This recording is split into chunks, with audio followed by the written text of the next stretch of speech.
Hola, vamos a repasar cómo podemos clasificar los triángulos, ¿vale?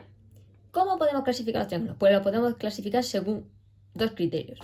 Primer criterio, según sus lados. ¿Y cómo podemos clasificar los triángulos según sus lados? Pues los podemos clasificar en triángulos equiláteros, triángulos isósceles o triángulos escalenos. ¿De acuerdo? ¿Y cómo sé yo cómo nombro a cada triángulo según esto? Pues muy fácil. Triángulo equilátero, pues son aquellos que sus tres lados son iguales, es decir, miden lo mismo. ¿De acuerdo? Triángulo isósceles son aquellos en los que tienen dos lados iguales, es decir, dos de sus lados miden lo mismo, el tercero mide diferente. ¿Vale? Y por último, los triángulos escalenos, sus tres lados miden diferente todos, no coincide ninguno. Sus tres lados son desiguales. ¿De acuerdo? Pues esta es la clasificación según sus lados.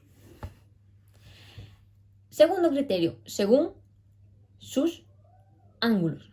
Primero vamos a recordar los tres tipos de ángulos que teníamos. Teníamos ángulos agudos, si medían menos de 90 grados, teníamos ángulos rectos, si medían 90 grados, y teníamos ángulos obtusos, si medían más de 90 grados. ¿Vale? Pues una vez recordado esto, ya los nombres nos salen solos. ¿Vale? Bueno, vamos a recordar los nombres primero, ¿verdad? Vale, ¿cómo clasifico los triángulos según su ángulo? Pues tengo triángulos acutángulos, triángulos rectángulos y triángulos obtusángulos. Triángulo acutángulo, ¿cuál es su característica? ¿Qué lo hace especial? Pues lo hace especial que sus tres ángulos internos, ¿vale? Miden todos menos de 90 grados. Es decir, son todos ángulos agudos. Vale, triángulo rectángulo. ¿Qué tiene de especial el triángulo rectángulo? Pues que uno de sus ángulos internos mide 90 grados, es decir, es un ángulo recto, ¿vale? Es decir, dos de su lado forman un ángulo recto. ¿Y cómo serán los otros dos ángulos? Pues los otros dos serán ángulos agudos, ¿vale? Pero uno de ellos es recto.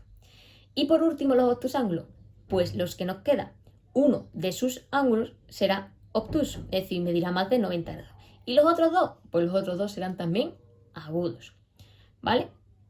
¿De acuerdo? Características especiales. Mira, si yo dibujo un triángulo isósceles, por ejemplo, el ángulo que formen sus dos lados iguales va a ser lo que determine si ese triángulo sea acutángulo, si ese triángulo sea rectángulo o si ese triángulo sea obtusángulo. Es decir, si los dos lados del triángulo isósceles que miden lo mismo miden menos de 90 grados, ese triángulo será acutángulo. Si esos dos lados forman un ángulo recto, ese triángulo será rectángulo. Y si esos dos lados forman un ángulo obtuso, ese triángulo será obtusángulo.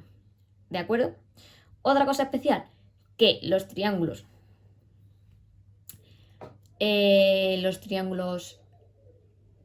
equiláteros,